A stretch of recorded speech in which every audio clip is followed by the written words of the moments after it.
Students, welcome to Arora coaching. आपको part 1 में class 10 chapter 4 gender, religion and caste के assertion, reason और MCQ मैंने दिए हैं।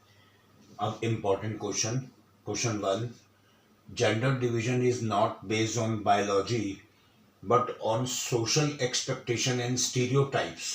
स्टीरियोटाइप्स है एक fixed idea about a particular type of person. जैसे आपने देखा होगा हमारी कंट्री में मेन को ज़्यादा प्रेफरेंस दी जाती है कंपैरेटिवली वुमेन के। तो जेंडर डिवीजन बायोलॉजिकली बेस्ड नहीं है, बल्कि ये सोशल एक्सपेक्टेशन है और एक स्टीरियोटाइप, एक छोटी धारणा कि हम एक पर्टिकुलर इंसान, एक पर्टिकुलर मेन के प्रति अपनी धारणा ऊंची बना लें और वुमेन के प्रति नीची। तो इसमें जेंडर डिवीजन जो है is a form of hierarchical social division. ये पीछे से आ रहा है। आज आप 100 साल पहले, 150, 200 साल पहले, 500 साल पहले की हिस्ट्री उठा के देखो तो ये एक पीछे से आता हुआ सोशल डिवीजन है। आपने देखा होगा women do the work inside the house such as cooking. औरतों को घर में काम करने के लिए ही रखा गया है कि घर पे काम करेंगी, बाहर जॉब करने नहीं जाएंगी। ये सोच है, ये स्टीरियोटाइप सोच है। Man do all the work outside the home. आदमी सारा काम घर से बाहर जाकर करेंगे। Man do the work such as cooking. अगर कुकिंग एक लेडी करती है तो ठीक, क्योंकि वो घर पे रहेगी, घर पे करेगी। लेकिन अगर एक कुकिंग आदमी करता है, if these are paid for, अगर उसको पे किया जाता है, जैसे एक होटल में, एक रेस्टोरेंट में। इन अर्बन एरिया में, आप शहरों में देखिए, वुमेन वर्क इन ऑफिस में काम करती हैं। आपने देखा होगा बहुत सारी लड़कियां, बहुत सारी लेडीज काम करने जाती हैं, but their work do not get recognition. लेकिन उनके काम को कोई भी सराहना नहीं की जाती, उनके काम की कोई पहचान नहीं होती। The role of women in politics has been minimal in politics. Politics में भी औरतों का रोल काफी कम है। तो ये सारे ऐसे पॉइंट्स हैं जो इस बात पर रोशनी डालते हैं कि औरतों का स्टेटस इंडिया में बहुत कम है, जो कि गलत है। लेकिन धीरे धीरे हमारी गवर्नमेंट काफी स्टेप्स उठा रही है इन सब कमियों को दूर करने के लिए। क्वेश्चन 2 है, what is a secular state. Secular state क्या है, यानी धर्मनिरपेक्ष देश किसे कहते हैं। Explain the factor which make India secular state. Secular state में हमारी, जैसे आपने देखा होगा, पाकिस्तान में इस्लाम, श्रीलंका में बुद्धिज्म, लेकिन हमारा इंडिया का कोई ऑफिशियल रिलीजन नहीं है। एनी पर्सन कैन प्रीच, किसी भी धर्म को प्रचार कर सकता है, प्रोफेस कर सकता है, उसे अडॉप्ट कर सकता है, उसे फॉलो कर सकता है। किसी भी तरह की कोई बाउंडेशन नहीं है। तो सेक्युलर स्टेट में आपको ये सब डालना है।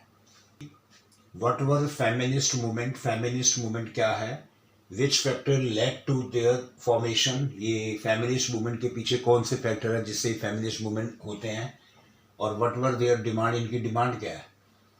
फेमिनिस्ट मूवमेंट का मीनिंग है कि believed in equal rights and opportunities for women and main, कि वुमेन और मेन को इक्वल और बराबर की राइट्स दिए जाए, अपॉर्चुनिटी दी जाए, दोनों को बराबर समझा जाए।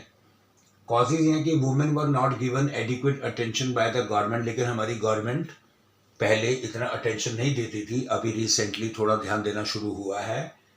Ensure more representative for women in the legislature. और इसमें ये भी, इस बात को भी इंश्योर किया जाता है कि वुमेन को लेजिस्लेचर में और ज़्यादा से ज़्यादा रिप्रेजेंटेशन दिया जाए। इन इंडिया में परसेंटेज ऑफ वुमेन्स रिप्रेजेंटेटिव्स, जो इंडिया में वुमेन का रिप्रेजेंटेटिव, वो 12% था लोकसभा में 2014 तक। But now condition is fine. लेकिन अब कंडीशन काफ़ी अच्छी है। अब इनका जो रिप्रेजेंटेशन है वो 30 to 33% तक हो चुका है। Question 4, what is communal politics क्या है। Highlight the different situations when the problem of communalism become acute. Acute means खराब। तो कम्युनल पॉलिटिक्स क्या है, ये बड़ी गलत चीज़ है। संप्रदायवाद, जब धर्म को पॉलिटिक्स में डाला जाता है, धर्म के पॉलिटिक्स में धर्म को यूज़ किया जाता है, तो वो कम्युनल पॉलिटिक्स बन जाती है। तो इसकी डिफरेंट सिचुएशन क्या है। Use of religion in politics, धर्म को पॉलिटिक्स में यूज करना ही नहीं चाहिए। One religion and its followers are pitted against another. एक धर्म के लोग, उसके फॉलोअर्स दूसरे धर्म को नीचा शो करते हैं। When one religion are presented as superior, जब एक धर्म के लोग अपने आप को सुपीरियर, ऊंचा माने, to those of the other religion, दूसरे धर्मों की कंपैरेटिवली, तो ये ऐसी सिचुएशन वर्ष हो जाती है, कई बार ऐसे में लड़ाई झगड़े भी हो जाते हैं। तो हमें कम्युनल पॉलिटिक्स नहीं करनी। How is caste system in India different from other societies? India में जो जाति प्रथा है, कास्ट सिस्टम है, वो दूसरी सोसाइटी से कैसे डिफरेंट है? काफ़ी सारे कारण हैं इसके पीछे। फर्स्ट ये कि it is different from other society से इसलिए कास्ट सिस्टम डिफरेंट है बिकॉज हेरिडिटरी ऑक्यूपेशनल डिवीजन, क्योंकि हमारे यहाँ पे पैतृक जो हमारे एंसेस्टर थे उन्हीं का काम जो वो करते थे, हमारे आने वाली पीढ़ी को, आने वाली जनरेशन को वही काम करना पड़ता था, जो कि गलत है। आज यंगस्टर काफ़ी पढ़े लिखे हो गए हैं, वो बड़ी बड़ी जॉब कर सकते हैं, लेकिन नहीं। Member of same caste group use to form a social community. Same caste group के लोग अपनी ही सोशल कम्युनिटी बनाएंगे, बाहर के दूसरी कास्ट के साथ मिलकर वो कम्युनिटी नहीं बना सकते। तो ये एक पाबंदी है। Marry within the same caste group, अपनी ही जाति में शादी करना। Did not eat with member from other caste group के साथ बैठकर खाना ना खाना, जो गलत है। Lower caste were subjected to inhuman अमानवीय व्यवहार, बुरा व्यवहार और discriminatory treatment. Lower caste group के लोगों के साथ अमानवीय बुरा व्यवहार होता है, उनके साथ भेदभाव किया जाता है, जो कि गलत है। तो इसीलिए कास्ट सिस्टम अदर सोसाइटी से डिफरेंट है। Question 6, explain reason for declining. बहुत अच्छा क्वेश्चन कि आज हमारे इंडिया में कास्ट सिस्टम बड़ी तेजी से डिक्लाइन हो रहा है, क्योंकि आज की जो न्यू जनरेशन है वो इन कास्ट सिस्टम के पचड़ों में नहीं पड़ना चाहती, वो इनसे दूर रहना चाहती है। तो क्या रीज़न है कि कास्ट सिस्टम डिक्लाइन हो रहा है? एक तो travel in the bus metro along with other. आप मेट्रो में बैठे हैं, बस में बैठे हैं, आपके साथ कौन बैठा है आपको क्या पता। Condition of lower caste has improve. अब लोअर कास्ट जो छोटे वर्ग के लोग थे उनकी कंडीशन काफ़ी इम्प्रूव हो गई है, उनको काम मिलने लगे हैं, वो अपना ऑक्यूपेशन करते हैं और बहुत सारे काम करके अपने आप को वेलफेयर अपना कर रहे हैं। Change their profession according to their qualification. आज की जो यंग जनरेशन है वो अपना प्रोफेशन खुद चुनते हैं, उनको हेरिडिटी नहीं चुनना पड़ता, अपना प्रोफेशन खुद चुनते हैं, अपना प्रोफेशन खुद करते हैं, अपनी जॉब खुद सेलेक्ट करते हैं अपनी क्वालिफिकेशन के हिसाब से। और तो और हमारे constitution too prohibits discrimination on the basis of caste. हमारे संविधान में भी प्रोहिबिट किया गया है, रोका गया है कि डिस्क्रिमिनेशन कास्ट को लेकर नहीं किया जाएगा। इसी वजह से कॉन्स्टिट्यूशन में अनटचेबिलिटी को भी अबॉलिश कर दिया गया है, जो पहले हुआ करती थी। Mention different aspects of life in which women are discriminated और डिसएडवांटेज्ड इन इंडिया। कौन से डिफरेंट एस्पेक्ट्स लाइफ के हैं जिसमें औरतों के साथ डिस्क्रिमिनेशन, भेदभाव किया जाता है और उन्हें किसी भी तरह का फ़ायदा नहीं होता? ऐसी कौन सी स्थितियां, ऐसी कौन सी कंडीशंस हैं?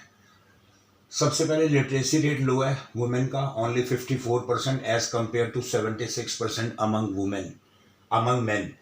लेकिन अभी रिसेंटली काफ़ी स्टेप्स उठाए जा रहे हैं, अब थोड़ी कंडीशन वुमेन की इम्प्रूव हुई है, लिटरेसी रेट, लेकिन पहले कंडीशन खराब थी। Highly paid job very less, उनको ऊंची ऊंची पोस्ट जो अच्छी सैलरी वाली हैं वो उनके लिए बहुत कम है। पेरेंट्स प्रेफर सन्स, पेरेंट्स बेटे को प्रेफर करते हैं and gate girl child aborted, और गर्ल चाइल्ड का अबॉर्शन कराते हैं। हालांकि सरकार ने, गवर्नमेंट ने इस पर पाबंदी लगाई हुई है। Women are exploited by their employer, women को उनके एम्प्लॉयर भी काफ़ी एक्सप्लॉयट करते हैं। Women do not feel safe during journey at night, रात को जर्नी करते समय भी औरतें सेफ नहीं हैं। तो ये कुछ ऐसी कंडीशन है जिसकी वजह से औरतों के साथ भेदभाव या डिसएडवांटेज उन्हें फेस करना पड़ता है। Question 8, state how caste inequalities are still continuing in India. लगातार हमारे भारत में, हमारे इंडिया में कास्ट की असमानताएं आज भी नजर आती हैं। कैसे? Marry within their own caste, अपनी ही जाति में शादी करना, ये एक बहुत बड़ी पाबंदी जो कि गलत है। अनटचेबिलिटी स्टिल एग्जिस्ट, आज भी अनटचेबिलिटी कहीं ना कहीं किसी न किसी पार्ट में दिखाई दे जाती है। Position of education is not satisfactory among different lower caste के लोगों के बीच में जो एजुकेशन का पोजीशन है वो सेटिस्फैक्ट्री नहीं है। Upper caste are best off, ऊंची जाति के अच्छे लोग अच्छा बेस्ट ऑफ हैं, उनकी कंडीशन सुपीरियर है। But on the other hand Dalit and Adivasi worst of, उनकी कंडीशन काफ़ी वर्स्ट है। respect and equal treatment of women are necessary in ingredient of a democratic society. हमारी डेमोक्रेटिक कंट्री होने के नाते हमें वुमेन के लिए ज़रूरी है कि रिस्पेक्ट और इक्वल ट्रीटमेंट दें। इस स्टेटमेंट को एक्सप्लेन करो। सबसे पहले वुमेन को सेल्फ जनरेटेड इनकम के लिए हमें मोटिवेट करना होगा कि वो अपनी इनकम खुद कमाएं। Equal political and civil rights उनको देने होंगे। टू टेक ऑटोनॉमस डिसीजन, हमें उन्हें इतनी छूट देनी होगी कि वो अपने फैसले खुद ले पाएं। रिमूविंग सोशल इविल, सामाजिक बुराइयों को दूर करना होगा, जैसे वायलेंस है, टॉर्चर है, ह्यूमिलेशन है, इन सबको दूर करने के प्रयास करने होंगे हमें भी, हमारी गवर्नमेंट को भी। Question 10, last question, discuss various forms of caste in politics. आपको पॉलिटिक्स में डिफरेंट वेरियस फॉर्म्स कास्ट के कैसे दिखाई देते हैं, किस फॉर्म में दिखाई देते हैं। सबसे पहले party select their candidate on the basis of caste. हमारी ज़्यादातर पॉलिटिकल पार्टीज अपने कैंडिडेट जाति के बेस पर, कास्ट के बेस पर सेलेक्ट करती हैं। उसके बाद appeals are made to, voter को अपील की जाती है to caste their vote in favour of the candidate of their own caste. Voter को भी अपील की जाती है कि वो उसी व्यक्ति को वोट दें जो उनकी खुद की अपनी कास्ट का है।